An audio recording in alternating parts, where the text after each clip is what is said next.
इस वक्त हमारे साथ मौजूद हैं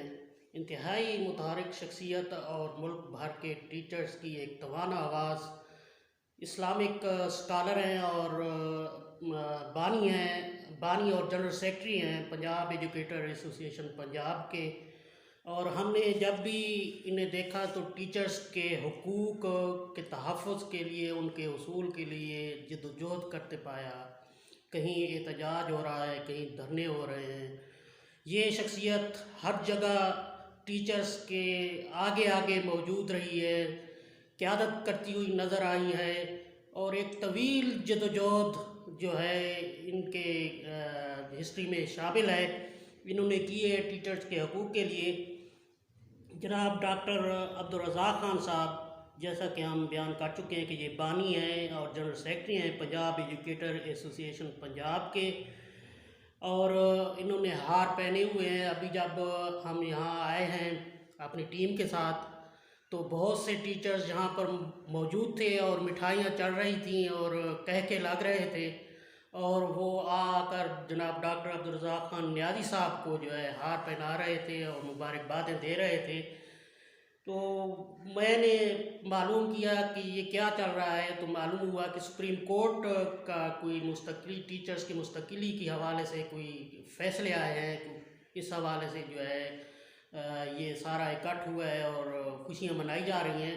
तो हम जानना चाहेंगे डॉक्टर अब्दुल रज़ाक ख़ान नियाज़ी साहब से कि ये क्या मामला था और ये इस हवाले से थोड़ा सा वजाहत कर दें। बिस्मिल्लाहिर्रहमानिर्रहीम। मैं सबसे पहले तो मीडिया का और आप तमाम दोस्त अहबाब जो यहाँ तशरीफ़ लाए, तमाम का शुक्रिया अदा करता हूँ। बुनियादी मामला ये है कि असातिज़ा कराम किसी भी माशरे के अंदर मेमारे कौम समझे जाते हैं, नेशन बिल्डर उनको कहा जाता है। असल मामला ये था कि 2002 से लेकर अब तक हुकूमत पंजाब ने आलमी मालियाती इदारे, जिनके अंदर ख़ास तौर पर IMF शामिल है और क्या कहते हैं वर्ल्ड बैंक शामिल है, उनकी शराइत के ऊपर जो है ना वो असातिज़ा कराम को कंट्रैक्ट पॉलिसी के तहत भर्ती किया। तो यानी पाकिस्तान की तारीख में क्या उम्मत मुस्लिमा की तारीख में कभी भी असातिज़ा कराम को यानी कि इस तरह के हालात का सामना नहीं करना पड़ा जिस तरह के हालात का सामना करना पड़ रहा है। और यहाँ तक की बात है कि हुकूमती नुमाइंदों तक ने असातिज़ा कराम को दिहाड़ीदार का लक़ब दिया। तो बुनियादी मामला ये था कि असातिज़ा कराम मेमारे कौम है और हमारा मुतालबा ये था कि उनको दिहाड़ीदार ना बनाया जाए। यानी कि बेसिकली हमारा मुतालबा ये था कि असातिज़ा को मुस्तकिल बुनियादों पर भर्ती किया जाए और जो कंट्रैक्ट के ऊपर उनको भर्ती किया गया है इस कॉन्ट्रैक्ट पॉलिसी को ख़त्म किया जाए और उनको तारीफ तकर्री से जो ना वो मुस्तकिल किया जाए।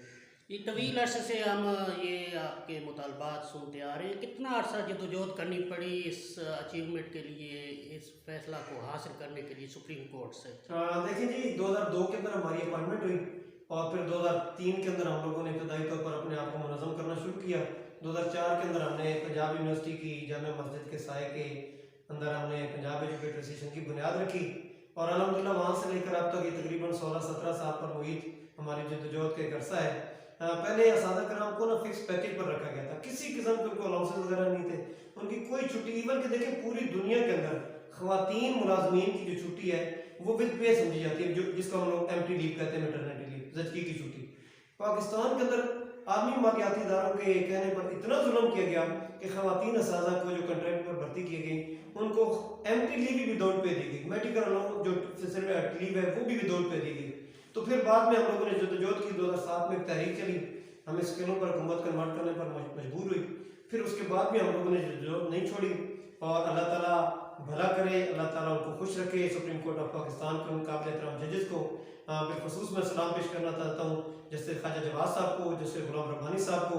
और चीफ जस्टिस ऑफ पाकिस्तान साहब का इफ्तिखार मोहम्मद चौधरी साहब को, जिन्होंने फिर हमारी दरख्वास्त के ऊपर जो है ना बाकायदा केस की समाअत की और 2009 के अंदर फिर जो है ना हुकूमत मजबूर हुई और उन्होंने हमें रेगुलर कर दिया। लेकिन रेगुलर करते हुए फिर उन्होंने बहुत सारी हमारे साथ चालें खेली, बहुत सारे उन्होंने झूठे यानी कि बयानात दिए अदालत के अंदर, जिसकी वजह से हमारे कुछ मसाइल रह गए। और फिर 12 नवंबर 2009 को हम दोबारा सुप्रीम कोर्ट ऑफ पाकिस्तान के सामने पेश हुए और फिर उन्होंने हमें हमारे लिए रास्ता निकाला कि अगर आपके कुछ मसाइल फिर भी रह गए रेगुलाइजेशन के बाद तो अकॉर्डिंग टू लॉ आप जो रेमेडीज आपको हासिल हैं आप वो ले सकते हैं। तो उस 12 नवंबर के हमारी सुप्रीम कोर्ट में पेशी के बाद फिर हमारे अदालतों के अंदर बाज़ाब्ता केसेस शुरू हुए। अब उसी के हवाले से मेरे सुप्रीम कोर्ट के फैसले आए। अच्छा, ये बताइएगा कि ये मामला जो है इतना तवील अरसा ले गया, 17 साल या 20 साल की जद्दोजहद के बाद जो है सुप्रीम कोर्ट के फैसले के नतीजे में, not as order of government supreme court के फैसले के नतीजे में जो है टीचर्स को आपकी जद्दोजहद के नतीजे में 20 साल लग गए जो है ये हक हासिल होने में।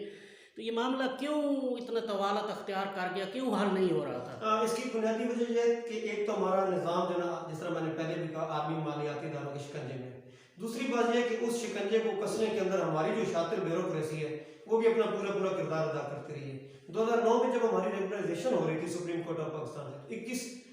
अक्टूबर 2009 को सुप्रीम कोर्ट ऑफ पाकिस्तान के 3 रुकनी बेंच के सामने उस वक्त के सेक्रेटरी स्कूल्स ने, मैं मसद एहतराम ये बात कहना चाहूँगा और पबा में यानी कि सबके सामने ये नोटिस में ये बात आनी चाहिए कि उस वक्त सेक्रेटरी स्कूल एजुकेशन ने और एडिशनल जो एडवोकेट जनरल पंजाब थे उन्होंने सुप्रीम कोर्ट के अंदर गलत स्टेटमेंट दी कि हम लोग इनको डेट ऑफ अपॉइंटमेंट से इसलिए रेगुलर नहीं कर रहे क्योंकि इन्होंने पिछली जो है साहब का कंट्रैक्ट सर्विस की वो social security in lieu of pension ली है, जबकि ये सरासर झूठ था। असादा की उस वक्त तक 60 महीने की सर्विस हो चुकी थी जिसमें से सिर्फ 20 महीने की उनको जो है वो सोशल सिक्योरिटी दी गई थी। और फिर हमने अदालतों के अंदर भी जाकर ये बात भी कही है, अपने इदारों को भी ये बात जाकर बावर करवाई है कि हम लोगों को जो आपने मुराद दी थी सोशल सिक्योरिटी के नाम पर वो वापस करने के लिए तैयार है। हमारा जो ड्यू राइट बनता है वो आप हमें देने के लिए वो हमें दें और जो सोशल सिक्योरिटी आपने दी है इन ड्यू ऑफ पेंशन वो वापस ले लें। ओवरऑल ये जो फैसला आया है या फैसले आए हैं इनको आप किस नज़र से देखते हैं, आपकी क्या राय है? क्या आपके वो तमाम मुतालबात जिनके लिए 20 साल से जदोजहद कर रहे थे,